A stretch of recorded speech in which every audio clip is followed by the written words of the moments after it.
Assalamualaikum warahmatullahi wabarakatuh. Perkenalkan, nama saya Ubaidillah Fadil dengan NIM 2020-55-2020-17. Di sini saya akan mempresentasikan hasil tugas saya yang berjudul pemodelan spasial. Materi yang akan saya bawakan, yang pertama adalah pemodelan analitis, yang kedua adalah proses pemodelan fisik dan lingkungan, yang ketiga adalah proses pemodelan lingkungan dan manusia, yang keempat proses pemodelan pengambilan keputusan. Yang pertama yang akan saya bahas adalah pemodelan analitis. Pemodelan analitis adalah sekumpulan model dan teknik untuk melakukan analisis kebutuhan perangkat lunak. Sasaran dari model analisis adalah yang pertama, menggambarkan apa yang dibutuhkan untuk pelanggan. Yang kedua adalah membangun dasar bagi pembuatan desain perangkat lunak. Yang ketiga adalah membatasi serangkaian persyaratan yang dapat divalidasi begitu perangkat lunak dibangun. Kemudian ada jenis-jenis dari pemodelan analisis.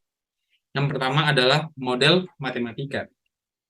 Model matematika, pada model ini menggunakan persamaan matematika untuk mewakili sistem yang sedang dipelajari. Nah, yang kedua adalah model konseptual. Model ini digunakan untuk mengembangkan gagasan dan membuat prediksi atau simulasi suatu fenomena. Dan yang ketiga adalah model fisik. Pada model ini digunakan untuk mengamati interaksi antar objek, memprediksi perubahan dalam skala waktu tertentu, dan menentukan cara yang tepat untuk mengontrol atau memodifikasi sistem. Yang kedua adalah proses pemodelan fisik dan lingkungan. Proses pemodelan fisik dan lingkungan adalah proses mengembangkan model fisik atau lingkungan dari suatu sistem atau proses dengan tujuan untuk memahami, menganalisis, dan meramalkan perilakunya. Terdapat 3 contoh pemodelan fisik dan lingkungan menurut Haywood DKK 2006, yaitu yang pertama, pemodelan perhitungan gas buang emisi.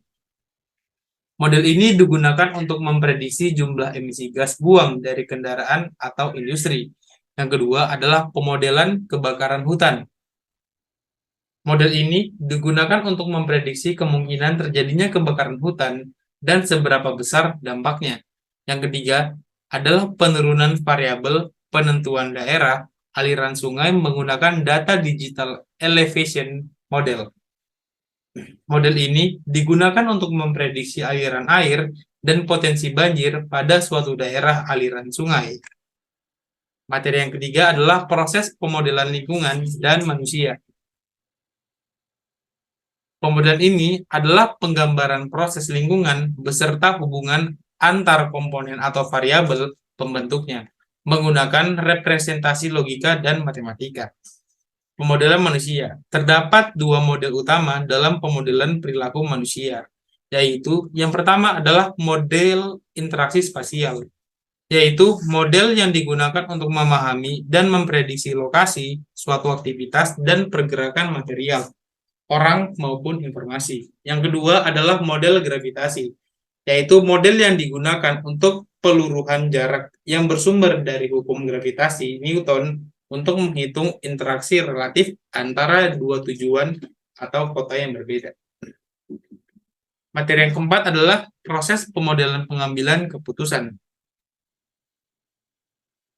Proses pemodelan pengambilan keputusan adalah proses pengembangan model yang digunakan untuk membantu pengambilan keputusan.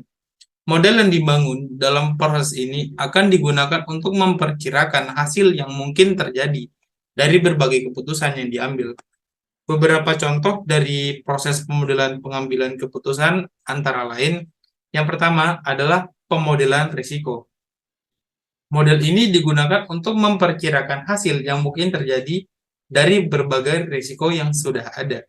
Yang kedua adalah pemodelan optimasi. Model ini digunakan untuk memaksimalkan atau meminimalkan suatu hasil dengan mempertimbangkan keterbatasan atau kendala yang ada.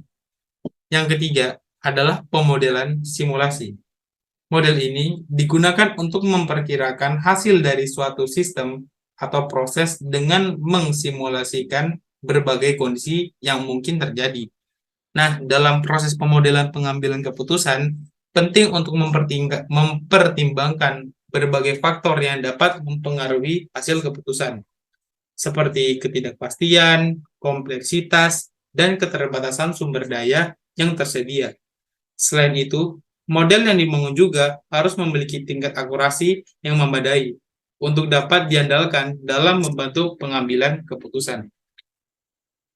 Terima kasih, arigato, thanks banyak.